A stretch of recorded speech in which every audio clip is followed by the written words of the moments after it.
안녕하세요. 오늘은 창세기 1장 말씀 가지고 역사의 중거틀이라는 제목으로 은혜를 나누기를 원합니다.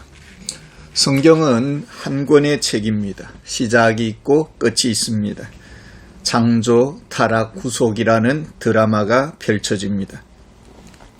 창세기 1장은 우주와 지구의 기원을 말하고 있습니다. 사람들은 신화와 전설과 같은 맥락에서 성경을 이해하려고 합니다. 전설과 신화라는 작가는 분명치 않습니다. 입에서 입으로 전해 내려왔습니다. 창세기에서 또 신명기까지 이것을 모세오경이라고 합니다. 모세가 저자입니다. 그러나 초월적인 세계를 모세는 상상력을 발휘해서 기록한 것이 아니냐, 결국 성경은 꾸며낸 책이 아닌가, 이렇게 질문하는 사람도 있습니다. 출애굽기 17장 14절에 보면은 여호와께서 모세에게 이르시되 이것을 책에 기록하여 기념하게 하고 여호수아의 귀에 외워 들리라. 모세는 성경을 기록하라는 하나님의 명령을 받았습니다. 예수님은 누가복음 24장 27절에서 이에 모세와 모든 선지자의 글로 시작하여 모든 성경에 쓴 바가 자기에 관한 것을 자세히 설명하시니라. 성경은 모세와 여러 선지자들이 기록했습니다. 이 책에 기록 목적이 있고 이 책에 주인공이 있습니다. 1절에 태초에 하나님이 천지를 창조하시니라. 사람들은 말합니다. 얼토당토 안 되는 말이다. 세상이 어떻게 무에서 유로 창조될 수 있느냐? 이미 신이 있다라는 것을 전제하고 있지 않느냐? 여기에 대해서 예수님은 말씀합니다. 요한복음 5장 46절에서 47절에 보면은 모세를 믿었더라면 또 나를 믿었으리니 이는 그가 내게 대하여 기록하였음이라. 그러나 그의 글을 믿지 아니하거든 어찌 내 말을 믿겠느냐 하시니라. 모세를 믿는 자는 예수님을 믿는다라는 것입니다. 모세의 창세기를 믿는다면 예수님의 말씀도 믿을 것이다라는 것입니다. 결국 성경은 독자로 하여금 믿음을 요구합니다. 예수 그리스도를 믿는 자가 창세기를 읽고 이해한다라는 것입니다. 성경은 불신자의 접근이 어려운 경전이라는 사실을 1절에서 선언한 것입니다. 태초에 하나님이 천지를 창조하시니라. 보이지 않는 하나님이 보이는 이 객관적인 실체를 만드셨습니다. 이 우주 만물은 수억 년 동안 우연히 형성되지 않았습니다. 우연히 아메바에서 진화해서 원숭이로 여기서 더 진화해서 사람이 되었다고 말하지 않습니다. 하나님이 우주 만물의 원인자가 되십니다. 이 세상 역사는 우연히 진보해 굴러가는 것이 아니라 지각을 가지고 계신 하나님의 계획과 목적과 방식대로 그 시나리오가 전개된다라는 것입니다. 성경은 우주 창조 이전의 상태를 이렇게 말을 하고 있습니다. 2절에 땅이 혼돈하고 공허하며 흑암이 깊음 위에 있고 하나님의 영은 수면 위에 운행하시니라. 이미 하나님께서 이 땅을 이렇게 창조했지만은 혼돈과 공허와 흑암의 상태였고 하나님이 여기에 대해서 개입을 하고 있습니다. 하나님은 관념적인 비인격체가 아닙니다. 하나님은 인간의 상상의 결과물이 아닙니다. 혼돈과 공허와 흑암에 물을 품으시고 새 생명을 부여하십니다. 요한 1장 1절에 보면 태초부터 있는 생명의 말씀에 관하여는 우리가 들은 바요 눈으로 본 바요 자세히 보고 우리 손으로 만진 바라 이 생명이 나타내신 바 된지라. 생명이 없는 이 세상에 새로운 하나님의 숨결과 지혜와 생명이 불어넣어지고 있습니다. 어떻게 하나님께서 생명을 공급하십니까? 3절에 보면 하나님이 이르시되 빛이 있으라 하시니 빛이 있었고 빛과 어둠을 나누사 생명의 빛을 주십니다. 이 무의 어둠을 물리치시고 낮과 밤이라는 새로운 질서를 세우십니다. 하나님이 창조의 역사를 만드시는 방법이 무엇입니까? 이사야 55장 11절에 보면은 내 입에서 나가는 말도 이와 같이 헛되이 내게로 돌아오지 아니하고 나의 기뻐하는 뜻을 이루며 내가 보낸 일에 형통함이니라. 하나님이 말씀하시고 그 말씀에는 권능이 있고 그대로 이루어진다라는 것입니다. 하나님은 창조사역의 결과를 어떻게 평가하십니까? 4절에 보면은 하나님이 보시기에 좋았더라. 스스로 자화자찬하는 것이 아닙니까? 누가 하나님의 일을 감히 평가할 수가 있겠습니까? 예레미야 23장 18절에 보면 누가 여호와의 의전에 참여하여 그 말을 알아들었으며 누가 귀를 기울여 그 말을 들었느냐. 하나님의 의전회의가 있습니다. 성부 하나님, 성자 예수 그리스도, 성령 하나님 삼위일체가 있습니다. 그 영광이 동등하고 그 권세가 동등하고 그 위치가 동등합니다. 서로 평의해서 말합니다. 좋다, 심히 좋다고 서로 평가를 합니다.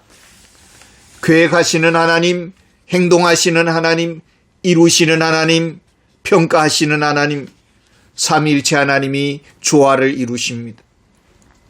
요한복음 1장 2절에 보면 예수 그리스도를 가리켜서 그가 태초에 하나님과 함께 계셨고 만물이 그로 말미암아 지은 바 돼 있으니 하나도 그가 없이는 된 것이 없느니라. 성자 예수 그리스도의 창조 사역을 말씀하고 있습니다. 하나님이 둘째 날에 궁창을 만드십니다. 6절에 보면 하나님이 이르시되 물 가운데 궁창이 있어 물과 물로 나뉘라 하시고, 시편 19편 1절에 보면은 하늘이 하나님의 영광을 선포하고 궁창이 그의 손으로 하신 일을 나타내는도다. 궁창은 무엇을 위해 만들어졌습니까? 넷째 날에 보면은 광명체들을 만드십니다. 둘째 날에 궁창을 만드시고 넷째 날에는 광명체를 만드십니다. 하드웨어인 궁창과 소프트웨어인 광명체를 만드십니다. 14절에 보면 하나님이 이르시되 하늘의 궁창에 광명체들이 있어 낮과 밤을 나뉘게 하고 그것들로 징조와 계절과 날과 해를 이루게 하라. 우리가 이 모든 초월적인 역사를 우리가 보지 못했습니다. 또 잘 이해가 되지 않습니다. 하나님은 그런 우리가 동일한 욥에게 이렇게 말씀하십니다. 욥기 38장 37절에 보면은 누가 지혜로 구름의 수를 세겠느냐? 누가 하늘의 물주머니를 기울이겠느냐? 우주 만물의 그 신묘막측한 창조의 지혜 앞에 인간이 이르쿵저르쿵 할 수 있을까라는 것입니다. 둘째 날과 셋째 날은 땅과 바다를 만드십니다. 9절에 보면 하나님이 이르시되 천하의 묻이 한 곳으로 모이고 묻이 드러나라 하시고 묻을 땅이라 하시고 모이물을 바다라 부르시니라. 바다와 땅을 만드신 목적이 무엇일까요? 다섯째 날에 보면은 물속의 생명체들을 만드십니다. 또 궁창의 새들을 만드십니다. 둘째 날에는 하드웨어인 하늘과 땅을 만드시고 하늘에 새가 나르고 바다의 물고기가 이렇게 다니게 하십니다. 그리고 셋째 날에는 각종 채소와 열매 맺는 나무를 만드시고 여섯째 날에는 각종 가축과 들짐승과 사람을 만드십니다. 저들이 먹고 살 수 있도록 만드시는 것이죠. 준비하시고 또 살아가게 하시는, 모든 것을 준비하시는 하나님, 모든 것을 완벽하게 예비하시는 하나님, 마치 신혼부부가 앞으로 태어날 어린 아기를 위해서 살아갈 집과 환경을 준비하듯이 하나님께서 앞으로 살아갈 생명체들과 사람을 위해서 삶의 준것들을 준비하십니다. 타락한 인생들을 위해서 구원사역을 감당할 독생자를 준비하셨듯이 우리 인생의 영원한 미래를 위해서 준비하시는 하나님이십니다. 요한복음 14장 2절에 보면 내 아버지 집에 거할 곳이 많도다. 내가 너희를 위하여 거처를 예비하러 가노니. 우리의 영원한 거처인 천국을 예비하시는 주님이십니다. 짐승과 사람을 만드셨습니다. 그런데 같은 날에 만드셨습니다. 사람들이 짐승과 많은 것을 공유를 합니다. 심지어는 인간이 원숭이나 이 짐승들과 소통을 하고 느끼고 교감을 나눕니다. 때로는 짐승들이 참 똑똑하다는 것을 알 수가 있습니다. 그 정도로 우리 인간은 죄로 인해서 너무 많이 망가졌습니다. 하나님은 본래 인간을 어떻게 만드셨습니까? 26절에 보면은 하나님이 이르시되 우리의 형상을 따라 우리의 모양대로 우리가 사람을 만들고 그들로 모든 것을 다스리게 하자 하시고, 하나님은 사람을 짐승보다 뛰어나게 만드십니다. 그리고 짐승들을 돌보게 하십니다. 짐승들의 형편과 상처와 어려움들을 돕도록 하십니다. 그런 점에서 짐승과 깊은 교감을 가집니다마는 그럼에도 불구하고 시편의 시인은 이렇게 말을 합니다. 사람이 무엇이기에 주께서 그를 생각하시며 인자가 무엇이기에 주께서 그를 돌보시나이까. 그를 하나님보다 조금 못하게 하시고 영화와 존귀로 간을 씌우셨나이다.